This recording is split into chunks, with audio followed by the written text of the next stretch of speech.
Very good morning to all my dear students.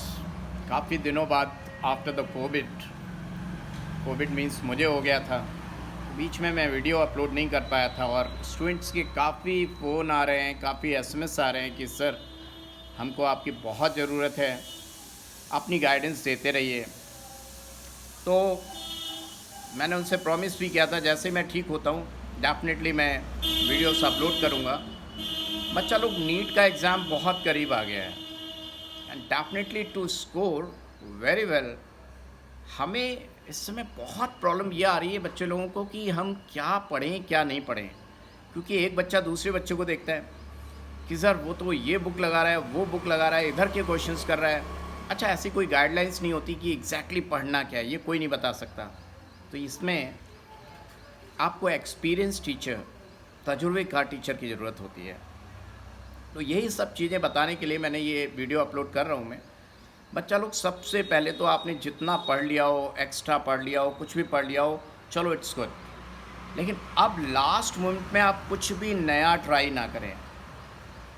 कई बार बच्चा सोचता है कि हम नई बुक लगा लें, नए क्रैश कोर्स को ज्वाइन कर लें, नए टीचर को ज्वाइन कर लें, नई कोचिंग को ज्वाइन कर लें। कुछ नहीं करना है।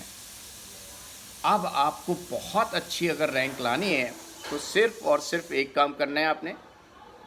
आप एनसीईआरटी की रिएक्शंस को देखिए और आपके टीचर ने जो नोट्स बनवाए हों उन रिएक्शंस को एनसीईआरटी की रिएक्शन से कोरिलेट करके पढ़िए। For example, if I talk about aldehyde and ketones, class 12 का चैप्टर है एल्डिहाइड एंड कीटोन, वहाँ पे रिएक्शन दी हुई है एल्डोल कंडेंसेशन।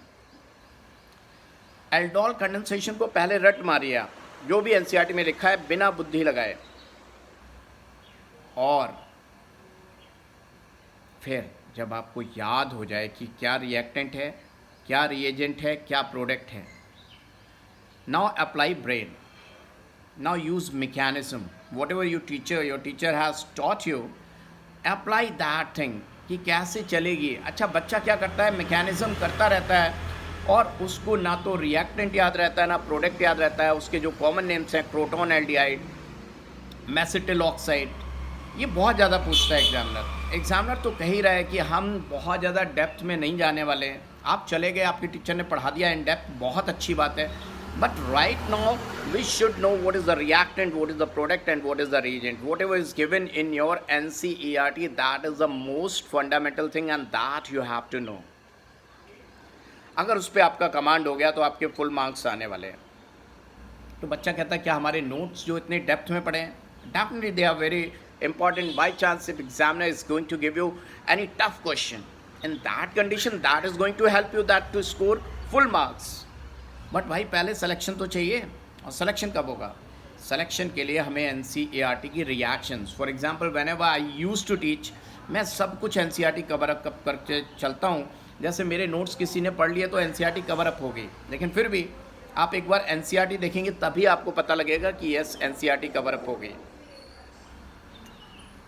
आप मेरी बात समझ रहे हैं? फॉर एग्जाम्पल टॉलेंस टेस्ट दिया हुआ है एनसीईआरटी में एल्डिहाइड कीटोन्स में। अब टॉलेंस टेस्ट एनसीईआरटी ने बहुत कम दिया हुआ है, उन्होंने सिंपली लिख दिया aliphatic aldehyde and aromatic aldehyde like benzaldehyde that gives Tollens test, whereas Fehling solution, Fehling's test benzaldehyde नहीं देता। इतनी बात लिख के उन्होंने कवर अप कर दिया, रीजेंट से दिया उन्होंने। But Tollens test is in very depth. All monosaccharides are reducing sugars, NCERT में नहीं दिया उन्होंने कार्बोहाइड्रेट में कहीं लिख दिया। डाइसेक्राइड में सुक्रोज नहीं है, ट्री हेलोज नहीं है, rest of other disaccharides are reducing sugars, formic acid reducing है, ये सब चीज़ें नहीं दी हैं और आती है एग्जाम में बहुत ज़्यादा है। तो यहाँ पे आपके टीचर के नोट्स आपको बहुत हेल्प करने वाले हैं। तो frankly speaking once again let me tell you कि इम्पॉर्टेंट चीज़ ये है कि आप अपना बेस एनसीईआरटी को मान के चलें, whether it is organic, inorganic और फिजिकल केमिस्ट्री। अब बच्चा है, मान लीजिए इनऑर्गेनिक केमिस्ट्री में उसको मेटलर्जी, अब मेटलर्जी बहुत याद करता है, अच्छी बात है याद करना, but you need to apply the Ellingham diagram, that is thermodynamics. और अगर आप थर्मोडाइनमिक्स का नॉलेज रखते हैं तो you will come to know कि why we are using coke, हम क्यों सल्फाइड को पहले ऑक्साइड में कन्वर्ट कर रहे हैं, क्यों नहीं डायरेक्ट सल्फाइड से ही हमको मेटल मिल रहा है। why we are first converting sulfide into oxide and then we are using coke to get the metal.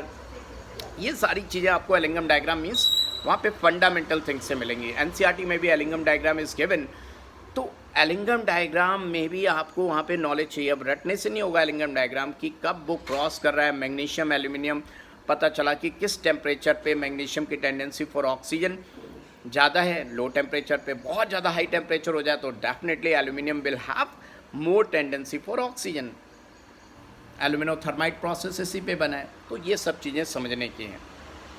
जब आपको एलिंगम डायग्राम समझ में आ जाएगा तो मेटलर्जी पे आपको बहुत अच्छा कमांड हो जाएगा. ना बच्चा कहता है कि सर हम कौन सी बुक से क्वेश्चंस लगा लें. इस टाइम बच्चा जो है ज़्यादा क्वेश्चन प्रैक्टिस करने की कोशिश कर रहा है, जबकि ज़रूरत क्या है, आपके बेसिक फंडामेंटल कॉन्सेप्ट्स पे स्ट्रॉन्ग कमांड होना चाहिए. क्वेश्चन तो खुद हो जाएंगे, झक मार के हो जाएंगे अगर आपका कॉन्सेप्ट सही है. बच्चा सोचता हम उसने 500 क्वेश्चन किए, मैं कितने क्वेश्चन करूं. No need to do number of questions. Question सिर्फ इसलिए होते हैं कि आपका कॉन्सेप्ट क्लियर है कि नहीं है. तो जो चीज़ें आपकी बहुत क्लियर हैं उनको कम टाइम दीजिए. जिन चीज़ों पे आपका कमांड कम है वहाँ मैक्सिमम टाइम दीजिए to score well. Are you getting my point. और बेस मान के चलिए एनसीईआरटी में जो कुछ दिया है घोट के पी जाओ भैया. जैसे हम पानी पी जाते हैं वैसे एनसीईआरटी को एकदम घोट के पी जाओ. डेफिनेटली आपकी रैंक, बहुत अच्छी रैंक आने से कोई नहीं रोक सकता. ठीक है, मैं और भी चीज़ें बनाऊंगा, मैं टिप्स दूंगा ऑर्गेनिक केमिस्ट्री के, इनऑर्गेनिक केमिस्ट्री के, S block, P block, number of things I am going to tell you like this. क्योंकि लास्ट मोमेंट में मैं ब्लैक बोर्ड पे लिखने वाला नहीं हूँ, बोर्ड पे लिखने वाला नहीं हूँ. ऐसे बोलूँगा और आपको बहुत सारी चीज़ें समझ में आ जाएंगी. राइट.